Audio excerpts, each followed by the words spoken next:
Lieutenant general Mohammad Fazlur রহমানকে সরিয়ে দেওয়া হয়েছে। এবং আপনারা জানেন যে ডক্টর ইউনুস রেজিমে এই লেফটেন্যান্ট জেনারেল কামরুল হাসান এবং লেফটেন্যান্ট জেনারেল ফজলুর রহমানকে পাকিস্তানপন্থী বলে চিহ্নিত করত বিভিন্ন ভারতীয় এবং আওয়ামী মিডিয়া। বাংলাদেশের রাষ্ট্রপতি জনাব শাহাবুদ্দিন চুপ্পুকে নিয়ে জামাত এনসিপির নজিরবিহীন রাজনীতি। আপনি শুনলে অবাক হবেন জামাত এনসিপি কি ঘটাচ্ছে। বিএনপি কঠিন মাইন্ডকে চিপে পড়েছে। Quartermaster general QMG lieutenant general Faizur রহমানকে সরিয়ে দেওয়া হয়েছে এনডিসিতে। কিন্তু কেন এই হঠাৎ পরিবর্তন? জাতীয় সংসদ নির্বাচনের পরপরই এতগুলো শীর্ষ পদে 2 দফায় এমন বড় ধরনের রদবদল সংশ্লিষ্ট মহলগুলোতে নানা আলোচনার জন্ম দিয়েছে। বিশেষ করে মোহাম্মদ ইউনূসের আমলে সেনাবাহিনীর শীর্ষ পর্যায়ের একটি পক্ষের সাথে সরকারের দূরত্ব ছিল ওপেন সিক্রেটের বিষয়। দর্শক, ব্রেকিং নিউজ। সেনাবাহিনী নিয়ে তারেক রহমানের যে মাস্টার প্ল্যান ফাঁস হল, আর রাষ্ট্রপতির বিরুদ্ধে জামায়াত ও এনসিপির যে কঠিন অ্যাকশন শুরু করল। দর্শক, এই ভিডিওটিতে সম্প্রতি সময়ে ঘটে যাওয়া এমন কিছু গুরুত্বপূর্ণ তথ্য আপনাদের সাথে শেয়ার করতে যাচ্ছি।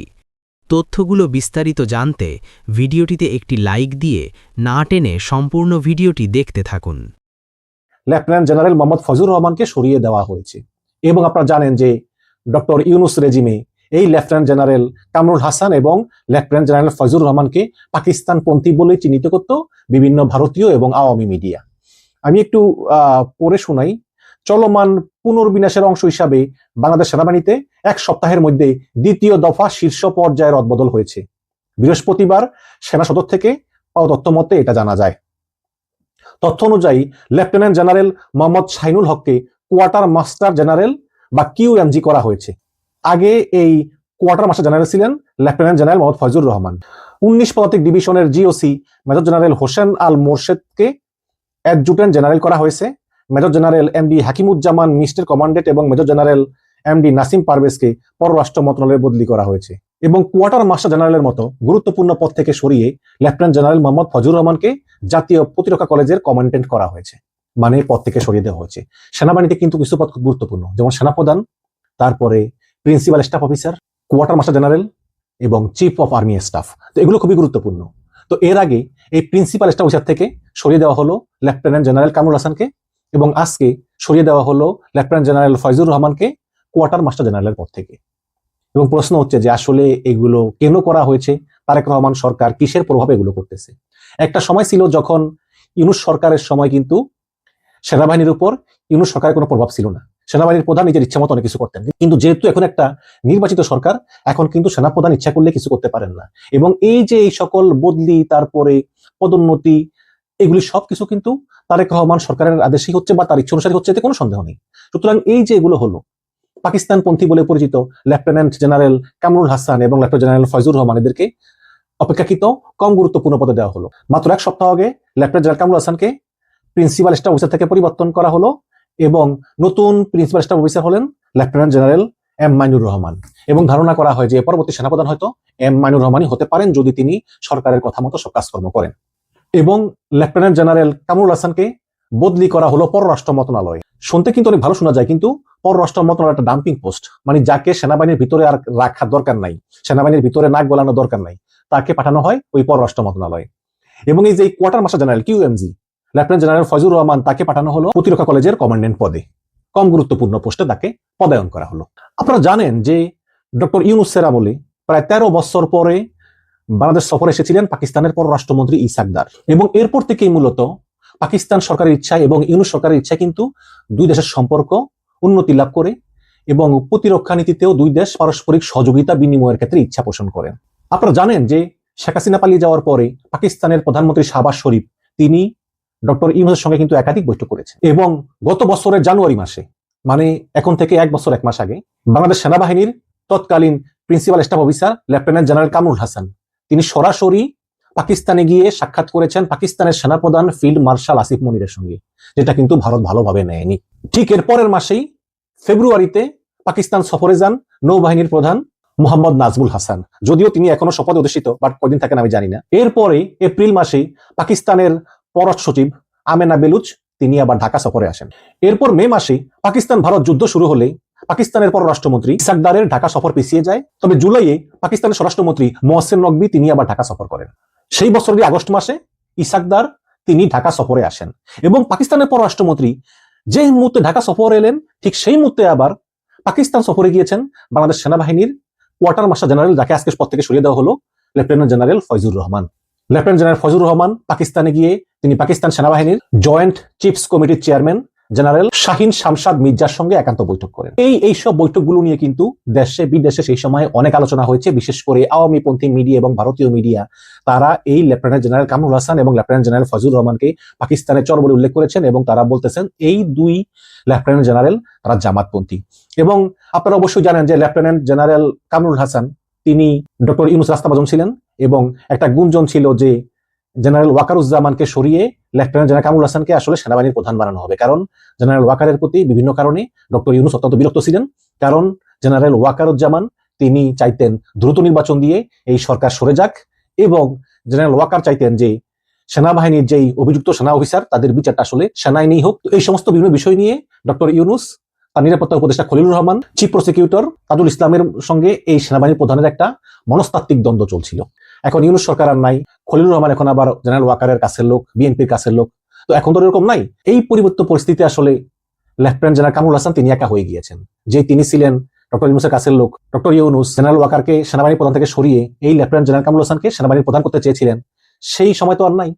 এখন নতুন সরকার আসার পরে বেকায়দায় পড়েছেন এই লেফটেন্যান্ট জেনারেল কামরুল হাসান, যাকে একসময় পরবর্তী সেনা প্রধান বলে মনে করা হতো, তাকে বদলি করা হলো পররাষ্ট্র মন্ত্রণালয়। এবার আসি আরেক পাকিস্তানপন্থী লেফটেন্যান্ট জেনারেল, মানে বলে পাকিস্তানপন্থী লেফটেন্যান্ট জেনারেল ফয়জুর রহমান। আমরা তো বলি ভাই বাংলাদেশপন্থী, কিন্তু পাকিস্তানপন্থী বলে আওয়ামী মিডিয়া এবং ভারতীয় মিডিয়া। তো এই লেফটেন্যান্ট জেনারেল ফয়জুর রহমানকে নিয়ে কিন্তু অনেক কানাঘুষা আছে। আমি শুধু একটু আপনাদেরকে একটা মানে ভারতীয় একটা মিডিয়ার কিছু একটা খবর আপনাকে দেখাই, তাহলে আপনি বুঝবেন। বর্তমান এটা কলকাতার একটা সংবাদ মাধ্যম, তো এখানে লিখেছে বাংলাদেশ সেনাবাহিনীর অভ্যন্তরে বিদ্রোহের ছক করেছিলেন আইএসআই ঘনিষ্ঠ অফিসার। সেনাবাহিনীর পদ থেকে জেনারেল ওয়াকারুজ্জামানকে সরিয়ে দেশের ক্ষমতা দখলই ছিল তার লক্ষ্য এবং এই চক্রান্তে দোসর ছিল জামাতি ইসলামী, যারা কিনা মুক্তিযুদ্ধ বিরোধী অপশক্তি। কিন্তু সেই খবর ফাঁস হয়ে যাওয়ার পরে অভিযুক্ত লেফটেন্যান্ট জেনারেল ফয়জুর রহমানকে ইতিমধ্যে নজরবন্দি করা হয়েছে। খবরে প্রকাশ সেনা মহলে লেফটেন্যান্ট জেনারেল ফয়জুর রহমান একজন পাকিস্তানি সমর্থক অফিসার হিসেবে পরিচিত, পাশাপাশি জামাত ইসলামের সঙ্গেও রয়েছে তার সখ্য। জানা গিয়েছে চলতি মাসের প্রথম সপ্তাহে গুরুত্বপূর্ণ ডিভিশনাল কমান্ডারদের বৈঠকের জন্য ডেকেছিলেন লেফটেন্যান্ট জেনারেল ফয়জুর রহমান, কিন্তু এই বৈঠকের কথা গোপন করা হয়। কিন্তু গোপন সূত্রে সেই খবর জেনে যান সেনাপ্রধান জেনারেল ওয়াকারুজ্জামানের সচিবালয়। সঙ্গে সঙ্গে সেখান থেকে সতর্ক বার্তা পাঠানো হয় যে শীর্ষ সেনা অফিসাররা যাতে এই বৈঠকে অংশগ্রহণ না করে, এবং তাতেই পরিকল্পনা ভেস্তে যায় লেফটেন্যান্ট জেনারেল ফয়জুর রহমানের। সূত্রের খবর যে গত কয়েক মাস থেকেই চক্রান্তের জাল সাজাচ্ছিলেন বাংলাদেশ সেনাবাহিনীর এই পাকিস্তানপন্থী কর্মকর্তা। গত জানুয়ারি এবং ফেব্রুয়ারি মাসে পাকিস্তানের কূটনীতিক এবং জামাত ইসলামের সঙ্গে গোপন বৈঠক করেন লেফটেন্যান্ট জেনারেল ফয়জুর রহমান, এবং সেই খবরও ওয়াকারের কানে চলে যায়। তার নির্দেশেই ফয়জুরের উপর নজরদারি শুরু করেন বাংলাদেশ সামরিক গোয়েন্দা সংস্থা ডিজিএফআই। তো এটা হচ্ছে গিয়ে এই ভারতীয় মিডিয়ার খবর। এই খবর প্রকাশ করা হয়েছে গত বছরের 11ই মার্চ, মানে আজ থেকে প্রায় 10-11 মাস আগে। তো এটা হচ্ছে আসলে এই লেফটেন্যান্ট জেনারেল ফয়জুর রহমানের উপর ভারতীয় মিডিয়ার চিন্তা ভাবনা। পাকিস্তানপন্থী, জঙ্গি, আইএসআই, জামাত ইসলামী এমন কোন উপাধি বাদ নাই যে তাকে তারা দিয়েছেন। এবং ভারতের একটা ডিফেন্স পেজ আছে, ওরা ওই ডিফেন্সের বিভিন্ন খবর টবর দেয়। এখানে লিখেছে যে বাংলাদেশ পাকিস্তান বাণিজ্য চুক্তির আড়ালে ভয়ঙ্কর গোপন সামরিক চুক্তি। গত শনিবার পাকিস্তানের মন্ত্রী পর্যায়ের প্রতিনিধি দল বাংলাদেশ সফরে এসে কয়েকটি চুক্তি এবং সমঝোতা সাইন করে গিয়েছেন। তবে ঠিক একই সময় তাদের এই সফরের আড়ালে quartermaster general lieutenant general Mohammad Faizur Rahman Pakistan সফরে চলে আসেন। তিনি রাওয়ালপিন্ডিতে অবস্থিত পাকিস্তান মিলিটারি হেডকোয়ার্টারে পাকিস্তান সেনাবাহিনীর কয়েকজন জেনারেলের সঙ্গে মিটিং করেছেন এবং এই মিটিং সম্পর্কে বিশেষ কোনো তথ্য প্রকাশ করা হয়নি। এমনকি বাংলাদেশি মিডিয়াগুলো এই সফর সম্পর্কে কোনো রিপোর্টও করেনি। তবে পাকিস্তানি মিডিয়ার কিছু রিপোর্ট থেকে লেফটেন্যান্ট জেনারেল ফয়জুর রহমানের এই গোপন মিটিং সম্পর্কে কিছু ধারণা পাওয়া যায়। সেখানে বলা হয়েছে বাংলাদেশ বিমান বাহিনী তাদের মিলিটারি টেকনিশিয়ানদেরকে উন্নত প্রশিক্ষণ এবং বাস্তব অভিজ্ঞতা অর্জনের জন্য পাকিস্তান পাঠাবে, এবং বাংলাদেশি টেকনিশিয়ানদের প্রথম দল এই বছরের শেষের দিকে পাকিস্তান সফরের প্রস্তুতি গ্রহণ করেছে। এবং এই প্রজেক্টের লক্ষ্য হচ্ছে নির্দিষ্ট কিছু ক্ষেত্রে বাংলাদেশ এয়ারফোর্সের সদস্যদের দক্ষতা বৃদ্ধি করা। সেগুলো হলো aircraft maintenance, missile system maintenance, defence electronics equipment maintenance, aviation engineering, advance defence tactics এবং মডার্ন মিলিটারি সিস্টেম। তো এরকম আরো সুযোগ করে দিবে।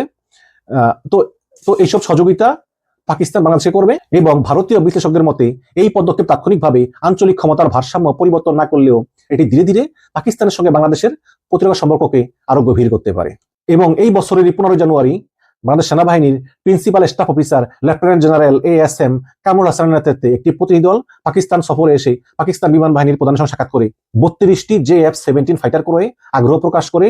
মূলত তখন থেকেই বাংলাদেশ JF-17 যুদ্ধ বিমানের ইভ্যালুয়েশন কার্যক্রম শুরু করেছে। তার মানে হচ্ছে যে এই লেফটেন্যান্ট জেনারেল কামরুল হাসান তিনি প্রথম পাকিস্তানে গিয়ে এই পাকিস্তানের JF-17 বিমান কেনার আগ্রহ প্রকাশ করেন, এবং তার কয় মাস পরে সেখানে যান quartermaster general lieutenant general Faizur Rahman, তিনিও পাকিস্তানের সঙ্গে বিভিন্ন সম্পর্ক উন্নয়নে আগ্রহ প্রকাশ করেন এবং বাংলাদেশ বিমান বাহিনীর মিলিটারি টেকনিশিয়ানদেরকে পাকিস্তান পাঠিয়ে সেখানে ট্রেনিং এর ব্যবস্থা করেন। এবং এই সব বিভিন্ন কারণেই মূলত ভারতীয় মিডিয়া এবং আওয়ামী মিডিয়া এই দুজনকে পাকিস্তানপন্থী, জঙ্গি, জামাত ইসলামপন্থী বিভিন্ন আখ্যায় আখ্যায়িত করে এবং বিভিন্ন বিশেষণে বিশেষায়িত করে। এখন এই এক সপ্তাহের মাথায় নতুন তারেক রহমান সরকার এই দুজনকে চাকরি থেকে বাদ না দিলেও তাদেরকে তাদের গুরুত্বপূর্ণ পদ থেকে সরিয়ে অপেক্ষাকৃত কম গুরুত্বপূর্ণ পোস্টে দিয়েছেন, যেটাকে এক ধরনের ডিমোশনই বলা যায়। সংসদের অধিবেশন শুরু হলে তোলপাড় শুরু হবে, তোলপাড় সৃষ্টি হবে। আপনি চিন্তা করেন, বাংলাদেশে যার কোনো নজির নেই সেই ঘটনা ঘটাচ্ছে জামাত এনসিপি। সাধারণত সংসদে কিংবা সংসদের বাইরে রাষ্ট্রপতি যেই হোক না কেন তাকে মহামান্য রাষ্ট্রপতি বলা হয়, এবং রাষ্ট্রপতির বিরুদ্ধে অভিযোগ থাকলে অত্যন্ত ভদ্র ভাষায় সংসদ সদস্যরা এটা বলেন। এবং সংসদের কার্যপ্রণালী বিধিতে রাষ্ট্রপতিকে সর্বোচ্চ সম্মান দিয়ে কথা বলার বিধান রয়েছে। রাষ্ট্রপতির ভাষণ দিয়ে সংসদ শুরু হয়, সংসদের অধিবেশন শুরু হয়। তো সেখানে রাষ্ট্রপতি তাকে বলছেন যে তাকে গ্রেপ্তার করো, গ্রেপ্তার করে তাকে আগে অভিশংসন করতে হবে, তারপর গ্রেপ্তার করতে হবে। জামাত বলছে যে রাষ্ট্রপতি শপথ লঙ্ঘন করেছে। যে নাহিদ ইসলামের যে বক্তব্য, রাষ্ট্রপতিকে অভিশংসন করে গ্রেপ্তারের দাবি এনসিপির, সংসদের বিরোধী দল এবং এমপিরা সরাসরি রাষ্ট্রপতিকে গ্রেপ্তারের দাবি করে। রাষ্ট্রপতি কিন্তু গ্রেপ্তার ঊর্ধ্বে, এটা কি জানেন? রাষ্ট্রপতির উপর কোনো আইন নেই, তাকে গ্রেপ্তার করা যায় না। রানিং রাষ্ট্রপতি গ্রেপ্তার করা যায় না। এবং রাষ্ট্রপতি পদ থেকে বিদায় নিল, সারা জীবন কিন্তু তিনি অনেক প্রোটোকল পান। সেখানে রানিং রাষ্ট্রপতিকে অভিশংসনের আগেই বলছেন যে তাকে গ্রেপ্তার করতে হবে অভিশংসন করে। এর মানে এই চুপ্পুর বিদায়ের পর এখন বিএনপি দেখেন, এখানে বিএনপি একটা মাইন্ডকে চিপে পড়েছে। এটা একটু বলি, বিএনপি এতদিন তাদের স্বার্থে চুপ্পুকে রেখেছে, এখন যে রাখতে চায় এটা বলবো না, কিন্তু বিএনপি তো একটা অসহায় সরকার, এটা কি জানেন আপনি? বিএনপি অসহায়, তারেক রহমান নিরুপায়। কারণ জনগণের সুষ্ঠু ভোটে তারেক রহমান ক্ষমতায় আসেনি। ডিপ স্টেট, বিদেশি শক্তি মিলে ষড়যন্ত্র করে, ভোট কারচুপি করে, ইলেকশন ইঞ্জিনিয়ারিং করে বিএনপিকে ক্ষমতায় এনে দেওয়া হয়েছে। তো এই জায়গায় যেহেতু বিএনপিকে ক্ষমতা এনে দেওয়া হয়েছে, সেখানে যারা ক্ষমতা এনে দিয়েছে তাদের কথায় চলতে হয়, যারা মেকানিজমে জড়িত ছিল তাদের কথায় চলতে হয়। তার অংশ হিসাবে খলিল রহমানকে ওই অদৃশ্য শক্তি পররাষ্ট্রমন্ত্রী বানিয়ে দিয়েছে, যেটা তারেক রহমান বিএনপি কেউ জানেন না। বাংলাদেশ ব্যাংকের এমডি হয়েছে এস আলমের লোক, এস আলমের এক দারোয়ান বাংলাদেশ ব্যাংকের গভর্নর হয়েছে। এখন বাংলাদেশ ব্যাংকের গভর্নর হয়েছে, এটা কি বিএনপি কি মির্জা ফখরুল বা এরা কি একদম বোকা? মির্জা ফখরুল একজন অর্থনীতির শিক্ষক ছিলেন, তিনি এগুলো বুঝেন যে একজন ভালো, একজন শিক্ষিত লোককে বানাতে হয়। বাংলাদেশ ব্যাংকের গভর্নর এরকম একজন সোয়েটার ব্যবসায়ী, একজন ঋণ খেলাপি না, কিছু করার নাই। বাংলাদেশের ব্যাংক সেক্টর গুলো, সব ব্যাংক সেক্টরে মাফিয়া হচ্ছে এস আলম, আর এস আলম বিএনপিকে টাকা দিয়েছে বা সহায়তা করেছে ক্ষমতায় আসতে। এখন এস আলমের কথায়, এস আলমের দেওয়া লোককে বাংলাদেশ ব্যাংকের গভর্নর বানাতে হবে, এটা আগে থেকে চুক্তি ছিল নির্বাচনের আগে। সেই চুক্তি অনুযায়ী এস আলমের লোককে বানিয়েছে। কারণ এই আগের যে গভর্নর তিনি বিএনপি পন্থী হলেও তিনি এস আলমের ব্যাংকগুলোকে কার্যত খেয়ে দিয়েছিলেন, একীভূত করেছিলেন। তো এখন এস আলমের বাংলাদেশ ব্যাংকের গভর্নর, এই রাষ্ট্রপতি শাহাবুদ্দিন চুপ্পু তিনি এস আলমের। এখন Bharat, S Alam, deep state যারা বিএনপি ক্ষমতা এনেছে তারা চাইছে যে চুপ্পুকে রেখে দিতে হবে, চুপ্পুকে রাষ্ট্রপতি পদে রেখে দিতে হবে। কারণ চুপ্পুকে দিয়ে তারা খেলবে, তারেক রহমান তো স্বাধীন নয়, চুপ্পুকে দিয়ে প্রয়োজনে তারেক রহমানকে জয় বাংলা করে দিবে। এই কারণে চুপ্পুকে তার মেয়াদ পূর্ণ করে দিতে হবে। এটা বিএনপি চাক বা না চাক, এটা ওই বিএনপিকে যারা ক্ষমতা এনে দিয়েছে তাদের চাওয়া। এখন এই জায়গায় তাদের চাওয়া পূরণ করতেও বাধ্য বিএনপি। আবার জামাত এনসিপি এখানে খেলছে, যে অভিশংসন করে গ্রেপ্তার করতে হবে। এখন সংসদ শুরু হলে জামাত অভিশংসন বিল উত্থাপন করবে, বেসরকারি বিল। আর তখন বিএনপির লোকজন যদি অভিশংসনের পক্ষের আইন না দেন, তাহলে রাজনৈতিকভাবে বিএনপি মারাত্মকভাবে বেকায়দায় পড়বে, জামাত এটা নিয়ে কঠিন রাজনীতি করবে, ওভারঅল পুরো পরিস্থিতি এলোমেলো হয়ে যাবে। তা বিএনপি কতটা মাইন্ডকে চিবায় আছে আশা করি আপনারা বুঝতে পারছেন। তো এখানে দেখেন, বিএনপিও ওই অদৃশ্য শক্তির নির্দেশনা অনুযায়ী চুপ্পুকে টিকিয়ে রাখতে নানান চেষ্টা করছে। তার অংশ হিসাবে এখানে নানান খেলা চলছে। সে খেলা হচ্ছে, যেমন চুপ্পুর ভাষণ লিখে দিচ্ছে। এই যে সংসদ অধিবেশন শুরু হবে 12 তারিখ, কি ভাষণ দিবেন? সেখানে শেখ হাসিনাকে গণহত্যাকারী, শেখ হাসিনার অপকর্মের বিরুদ্ধে বক্তব্য থাকবে। অথচ চুপ্পু নিজেই কিন্তু শেখ হাসিনার লোক এবং এখনো শেখ হাসিনার সাথে যোগাযোগ করেন এবং বিএনপির প্রশংসা করাবেন। তো এই যে বক্তব্য কি লিখে দিবেন, আমরা যতটুকু তথ্য পেয়েছি যে হাসিনাকে ইচ্ছা মতো গালাগালি করাবেন, হাসিনাকে ইতিহাসের ভয়ানক কালপ্রিট হিসেবে উপস্থাপন করাবেন আর বিএনপির প্রশংসা করাবেন। এর চাইতে কোনো সার্কাস আর হতে পারে না। আর হাসিনার লোক চুপ্পু, যে তারেক রহমানকে খাম্বা বলেছে, এই চুপ্পু, জিয়াউর রহমান খালেদা জিয়াকে খুনি বলেছে, সেই চুপ্পু এখন বিএনপির প্রশংসা করবে আর হাসিনাকে গালি দিবে। এটা কি ন্যাচারাল কিছু? তো সংসদ কি একটা ফাজলামির জায়গা, একটা প্রতারণার জায়গা, শো অফ, নাটক, সার্কাস, ঘটনা এক ধরনের দেখাবে আর এক ধরনের দেখাবে আর একটা, জাদুর পিছনে খেলা থাকে, ট্রিক্স, টেকনিক, কালো জাদু না, ম্যাজিক, ব্ল্যাক ম্যাজিক না, এমনিতে যে ম্যাজিক আপনাকে দেখাবে যে দুইটা রড জোড়া লাগিয়ে ফেলছে। আসলে কি জোড়া লাগিয়ে ফেলছে? না, ওটা হ্যালুসিনেশনও না, ওটা কোনো কৌশল যেটা আপনি ধরতে পারছেন না পর্দার অন্তরালে। আপনি দেখছেন যে একটা লাল রুমাল হঠাৎ করে একটা কবুতর বানিয়ে ফেলছে। আসলে কি কবুতর বানিয়ে ফেলছে? ওটা কি কালো জাদু? না, ওটা কবুতরটা কোথাও লুকানো ছিল, আপনি দেখেন নাই, সিস্টেমে এটা আপনাকে দেখিয়ে দিয়েছে। দেখেন, সংসদ কি এরকম একটা জায়গা, সার্কাস না জাদু দেখানোর জায়গা, ম্যাজিক দেখানোর জায়গা, যে চুপ্পু বাস্তবে যা বলবে আর একটা? তো বিএনপি সেটাই করতে যাচ্ছে। এখন বিএনপি কেন চুপ্পুকে দিয়ে এই ধরনের কাজ করাতে বাধ্য হচ্ছে? কারণ ওই যে অদৃশ্য শক্তি, তারা চুপ্পুকে রাখতে চাচ্ছে। বিএনপি কতদিন ক্ষমতায় থাকতে পারবে এটা ডিপেন্ড করে ওই শক্তি কতদিন রাখবে। একটা নির্দিষ্ট সময়ের পর, এই জন্য জনগণের সুষ্ঠু ভোটে না আসলে সমস্যা আছে। একটা নির্দিষ্ট সময়ের পর বিএনপির হাত ছেড়ে দিবে তারা, বিএনপি বেকায়দা করবে। তো জামাত এনসিপি এটা নিয়ে অসাধারণ রাজনীতি করছে। তো এই জন্য জামাত এনসিপির পা ধরে দেশ চালানো ছাড়া বিএনপির সামনে কোনো উপায় আছে বলে মনে করি না। এই জন্যই এখন পর্যন্ত জামাত এনসিপির সাথে তারেক রহমান আন্ডারস্ট্যান্ডিং আছেন। রাষ্ট্রপতি মোহাম্মদ শাহাবুদ্দিনকে অভিশংসন করে গ্রেপ্তারের দাবি জানিয়েছে জাতীয় নাগরিক পার্টির আহ্বায়ক ও বিরোধী দলীয় নেতা চিফ হুইপ। এটা নজিরবিহীন, এরকম কোনো দাবি অতীতে কখনো জানানো হয়নি। রাষ্ট্রপতির সমালোচনা হয়েছে কিন্তু তাকে মহামান্য বলে এবং গ্রেপ্তার সরাসরি এই কথা বলা হয়নি। একে কেউ মহামান্য বলে না, কেউ যাইছে রাষ্ট্রপতিকে, এই চুপ্পুকে মহামান্য বলেন শুধু শিশির মনির, এছাড়া কাউকে দেখি না। আর তারেক রহমানরা তো আব্বা আব্বা বলেন পারলে। নাহিদ ইসলাম বলেন 24 জুলাই গণহত্যা ঠেকাতে কার্যকর ব্যবস্থা গ্রহণ করেনি রাষ্ট্রপতি শাহাবুদ্দিন, এজন্য তিনি গণহত্যার দায় এড়াতে পারেন না। এনসিপির আহ্বায়ক বলেন সংসদের প্রথম অধিবেশন তাকে অভিশংসন করতে হবে, এরপর গণহত্যার দায় তাকে গ্রেপ্তার করতে হবে। এবার গোলাম পরোয়ার এর আগে বিবৃতি দিয়েছেন, শপথ ভঙ্গ করেছেন, এখন খেলা হবে, রাজনীতি জমে উঠেছে। দর্শক, সেনাবাহিনী নিয়ে তারেকের মাস্টার প্ল্যান আর রাষ্ট্রপতির বিরুদ্ধে জামায়াত এনসিপির অ্যাকশন কতটা সফল হবে এই সম্পর্কে আপনাদের গুরুত্বপূর্ণ মতামত আমাদের কমেন্ট বক্সে জানিয়ে দিতে পারেন। আর ভিডিওটিতে একটি লাইক দিয়ে আপনার বন্ধুদের সাথে শেয়ার করে ছড়িয়ে দিন।